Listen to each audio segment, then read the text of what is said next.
Natapos na nga namin yung bubong na itong bahay kubo na ito. Nagsimula muna kami sa pagsukat ng pagmamanduhan natin. Bali yung ginawa namin pre, hindi namin sinentro sa mismong gitna. Kung makikita nyo pre, medyo malaki ng konti yung sa may kaliwa. Nakaset na kasi talaga yan sa gagawin nating plano. Bali, ito na yung kanalabasan pre nung panggitna natin. Next naman ay gagawa naman tayo nung gagamitin natin sa gilid. Bali, ganito naman kataas yung gagamitin natin. Sinukatan lang namin ito, pagkatapos pakaw na uli. Tinapos lang namin lahat yung mga bracing neto. Pagkatapos ay eto na yung kinalabasan. Kung mapapansin nyo pre, talagang medyo okay na yan. Next naman pre, gagawa naman tayo nung sa ganito. Pupunta dyan. Next naman ay gagawa na tayo nung pinakambubong na neto.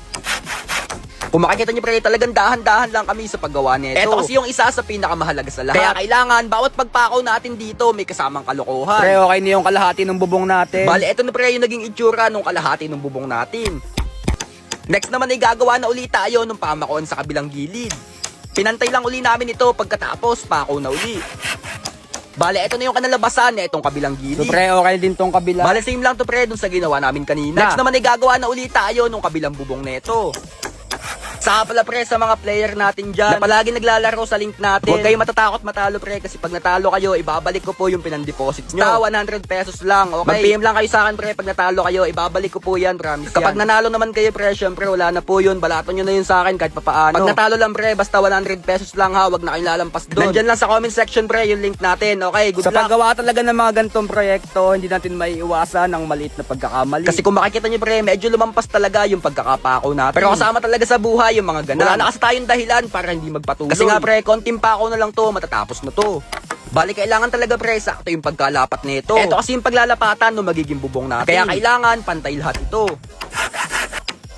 Bali, eto na pre yung naging itsura na itong bubong natin. Next naman ay maglalagay naman tayo ng pampatibay nito. Hindi kasi pwede na basta ganito lang kasi nga pre may bagyo na naman kaya kailangan matibay talaga to. Para in case na lumakas yung hangin, hindi na tayo mag-aalala na baka matanggal etong ating bubong. Bali, kailangan lang natin magputol ng maliliit na kahoy. Ito kasi yung gagamitin natin dito sa pambracing.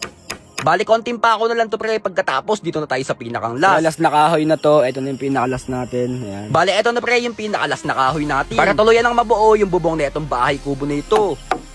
So pre, okay na to lahat. Nalagay natin yung pinakalas na bracing. Bali, okay na lahat pre yung mga bracing natin sa mga tabi tapos sa gitna. Dito sa may gitna, okay na din to pre. Tapos na to lahat. At bago tayo mag-montage pre, explain ko muna sa inyo kung bakit paus tayo ngayon. Medyo ano lang tayo ngayon pre, medyo paus tayo ngayon. Kaya pagpasensya nyo muna yung boss natin. Pero all goods naman kahit papaano, nakakapagsalta pa naman. Nagkaroon kasi kami ng ubo sa kasipon. Pero sa ngayon, kaya pa naman. Nakapagplano pa nga kami kanina sa magiging lawak ng loob So kung nito. makikita nyo pre, medyo mataas to. Dapat hanggang dito lang to. Ganun lang kababa. Kaso naisip namin kapag tanghali mainit dito. So tinaasan namin tong bubong. Ayan.